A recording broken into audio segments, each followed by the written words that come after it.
বিভিন্ন ধরনের কবিতা, গল্প ইত্যাদি নিয়ে সাজানো আমাদের এই বিশেষ নিবেদন। আজ আমাদের উপস্থাপনার বিষয় অঙ্কুশের স্বপ্ন।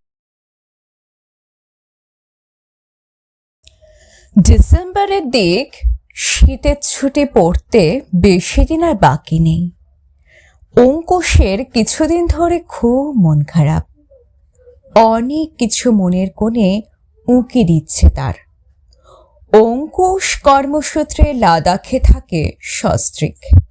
চারপাশে কেক আর ক্রিসমাস ট্রির পসরা নিয়ে বসেছে দোকানিরা। টুনি, বিভিন্ন রকমের আলো, আরও না জানি কত ঘর সাজানো সরঞ্জাম নিয়ে বসেছে সবাই। আজ শনিবার, ছুটির দিন। সকালে নানা ব্যস্ততার জন্য অঙ্কুশ ও তার স্ত্রী কেউই কাউকে সময় দিতে পারে না। আর সারাদিন সপ্তাহ যে যার মতন কাজ নিয়ে ব্যস্ত থাকে। গল্প করবার জন্য পায় কেবল এই শনিবারের সন্ধ্যাটুকুই। অঙ্কুশ ও নীলিমা দুজন 2 কাপ কফি নিয়ে মুখোমুখি এসে বসল।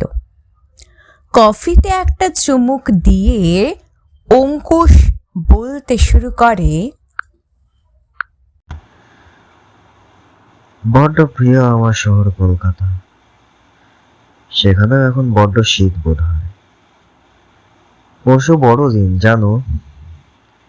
বড়দিনের দিন রাতে আমরা সব বন্ধুরা মিলে পিকনিক করতাম। কফিতে একটা লম্বা চুমুক দিতে দিতে অঙ্কুশ নীলিমাকে জিজ্ঞেস করে তার বন্ধু অনিকের কথা নীলিমার মনে আছে কিনা। একটু রোগা করে চশমা পরা, সেই কি? হ্যাঁ হ্যাঁ, একদম ঠিক ধরেছ। ওই ওই অনেক। আমাদের পিকনিকের জন্য সব থেকে বেশি উৎসাহ ওর থাকতো।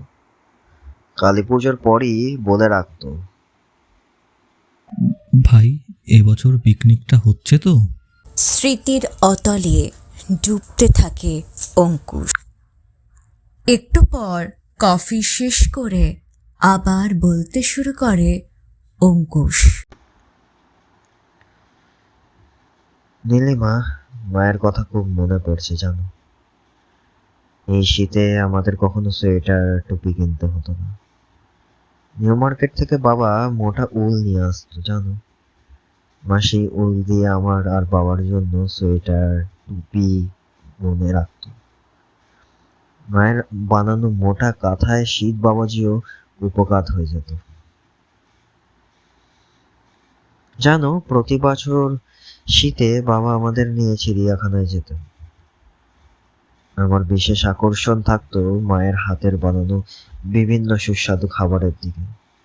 ঘুরে ঘুরে খিদে পেয়ে গেলে তখন মা বের করতেন এক একটা পদ। কখনো খুব ভোরে আমার রাঙা কাকা আসতেন খেজুরের রস নিয়ে। হালকা রোদের পিঠ দিয়ে বসে সেই রস পান করা হতো। আহ, সে যেন এক অমৃত। অঙ্কুশ উঠে নীলিমার হাতে হাত রেখে বলে, এমন শীতের দুপুরে তোমার হাতে এমনই হাত রেখে কত জায়গা ঘুরে বেরিয়েছি নীলিমা। আজ আমরা একসাথে থাকলেও সেই দিনগুলো স্মৃতি ভোলার নয়। এখন খুব ইচ্ছে করে আমার নিজের শহর, নিজের কাছের মানুষজনদের কাছে ফিরে যেতে। ভিডিও কলে রোজ কথা হলেও কি জানো তো, তাতে প্রিয় মানুষদের ছোঁয়াটা থাকে না। একটানা এতগুলো কথা বলে অঙ্কুশ একটু থামে। নীলিমা তাকে জানায়, গতকাল একটা চিঠি এসেছে তোমার নামে। কোথা থেকে এসেছে আমার ঠিক মনে নেই। তুমি একটু বসো, আমি চিঠিটা নিয়ে আসছি।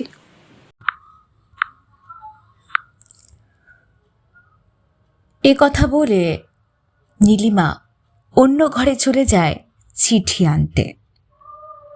একটু পরেই সে ফিরে আসে হাতে চিঠি ও একটি বড় খাম নিয়ে অঙ্কুশের দিকে চিঠি ও খাম বাড়িয়ে দিয়ে নীলিমা অঙ্কুশের পাশে বসে পড়ে।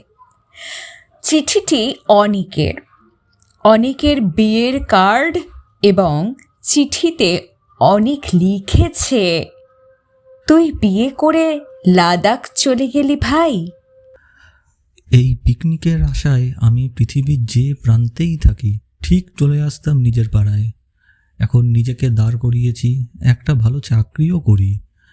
তাই এবছর আমার আর সুপর্ণার বিয়েতে এক মহাভোজের আয়োজন করেছি। তোকে আর বৌঠানকে আসতেই হবে, কিন্তু কোনো আপত্তি শুনবো না। এবছর পুরো শীতটা আমরা আমাদের নিজেদের শহরে নিজেদের আপনজনদের সাথে কাটাতে পারবো নীলিমা। ছুটি নিয়ে নাও তাড়াতাড়ি। এই চিঠিটা অনেকের, ও বিয়ে করেছে, আমাদের ডাকছে সবাইকে ওখানে।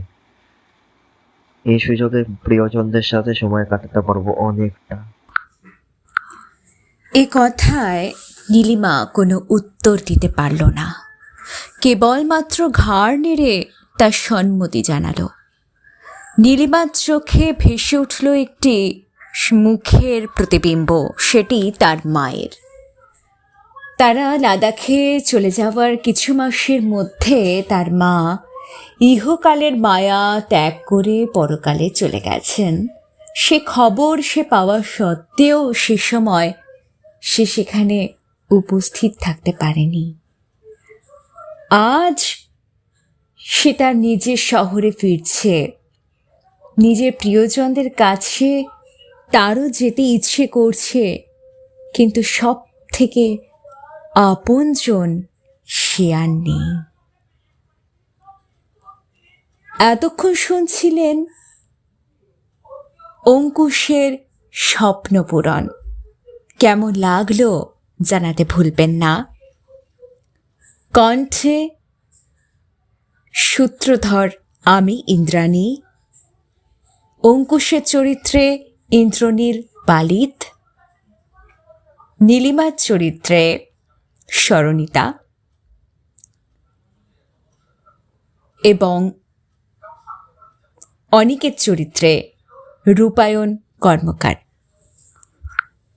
নমস্কার।